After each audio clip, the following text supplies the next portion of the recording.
High, এলিমেন্টরের 16 নম্বর পর্বে আপনাদেরকে স্বাগতম। আজকের পর্বে আমরা এলিমেন্টর প্রো এর রিভিউ নিয়ে আলোচনা করব। তো চলুন শুরু করা যাক। তো এলিমেন্টর প্রো আসার পরে আমরা দেখব রিভিউস নামে একটি উইজেট রয়েছে। এটিকে নিয়ে আমরা ড্র্যাগ করে এখানে ড্রপ করব।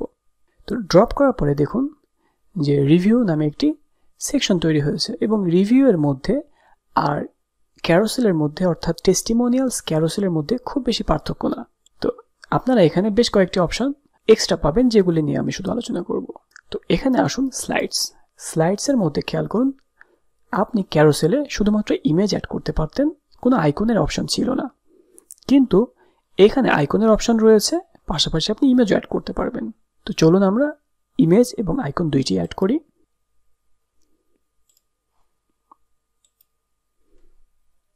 এবার আমরা একটি আইকন অ্যাড করব। তো এটা টুইটার দেওয়া আছে, টুইটারই থাক। এখানে কিছু টেক্সট রয়েছে আর এখানে টুইটারের ইউজার নেম রয়েছে। মূলত এটি তখনই ব্যবহার করা হয় যখন আপনি আপনার কোনো রিভিউ, ক্লায়েন্টের রিভিউ তাদের মার্কেট প্লেসের ইমেজ সহকারে শো করাতে চাচ্ছেন, শুধুমাত্র সেই ক্ষেত্রে আপনি এটাকে ইউজ করতে পারেন। অর্থাৎ যেমন ধরুন আপওয়ার্কে কিংবা ফাইবারে আপনার ক্লায়েন্ট আপনাকে একটি রিভিউ দিয়েছে, তো আপনি ঠিক একইভাবে একটি টেস্টিমোনিয়ালস বা একটি ক্যারোসেল বা একটি রিভিউ ক্যারোসেল তৈরি করলেন, যেটাই বর্তমানে আছে, তৈরি করে এখানে আপনার আপওয়ার্কে একটি লোগো দিয়ে রাখলেন। এটাই হবে হচ্ছে আপনার রিভিউ। চাইলে আপনি লিঙ্কডইনে অনেক সময় রিভিউ পান কাজের ক্ষেত্রে, তখন আপনি দিতে পারেন। আচ্ছা, তো এখানে আপনি লিঙ্ক অ্যাড করে দিতে পারেন যে রিভিউটা অরিজিনালি কোথা থেকে আসছে। আপনি চাইলে আপনার আপওয়ার্কের সেই রিভিউ লিঙ্কটা দিতে পারেন, অথবা টুইটারে সেই লিঙ্কটা দিতে পারেন, অথবা যেখান থেকে আপনাকে রিভিউটা দেওয়া হয়েছে সেই লিঙ্কটি আপনি দিয়ে দিবেন। তো আশা করি এই রিভিউ নিয়ে আপনাদের কোনো অসুবিধা হবে না যে এটা কেন ইউজ করা হয়।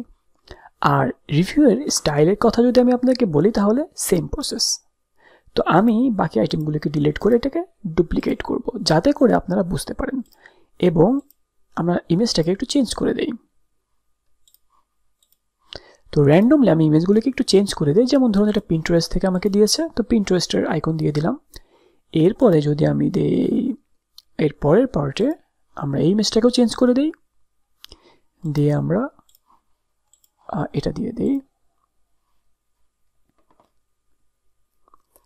তারপরে আমরা এখান থেকে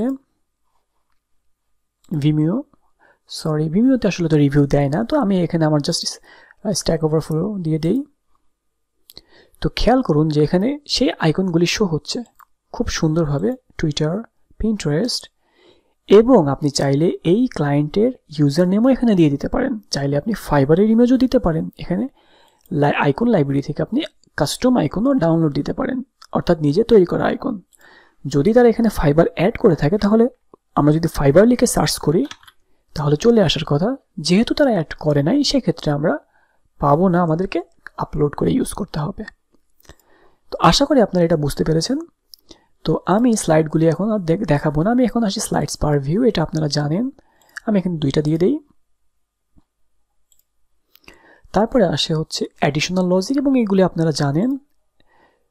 অ্যাডিশনাল ইনফরমেশন যেটা আছে সেটা সেম বিষয়, যেটা আপনারা অলরেডি আপনাদেরকে কয়েকবার আমি দেখিয়েছি। এরপর আসি স্টাইলস। তো স্টাইলসে আসার পরে এখানে নতুন কিছুই নাই, এবং এখানে যে যে অপশনগুলি রয়েছে সবগুলি আপনারা জানেন। তো একটা জিনিস আপনাদেরকে দেখায়, যেটা হচ্ছে আপনারা আইকন এবং ইমেজ এই সাইজগুলি কিন্তু বড় করতে পারবেন।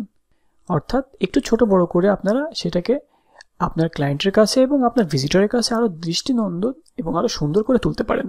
এখানে আপনি চাইলে প্যাডিং ইউজ করতে পারেন, বর্ডার রেডিয়াস দিতে পারেন। তো আমি একটু সুন্দর করে দিই, একটু প্যাডিং বাড়িয়ে দিই, তাহলে আমার কাছে একটু খারাপ লাগছে দেখতে। তো দেখুন প্যাডিং দেওয়ার কারণে এটা বেশ কম্প্যাক্ট এবং খুবই সুন্দর লাগছে। তো আমাদের বিভিন্ন ক্ষেত্রে এই ধরনের রিভিউ ইউজ করা লাগে, তো সেটা আমরা ইউজ করতে পারবো এখান থেকে। তো আশা করি এটা নিয়ে কারোর কোনো অসুবিধা হবে না, এবং এটা আপনারা বেশি বেশি প্র্যাকটিস করুন।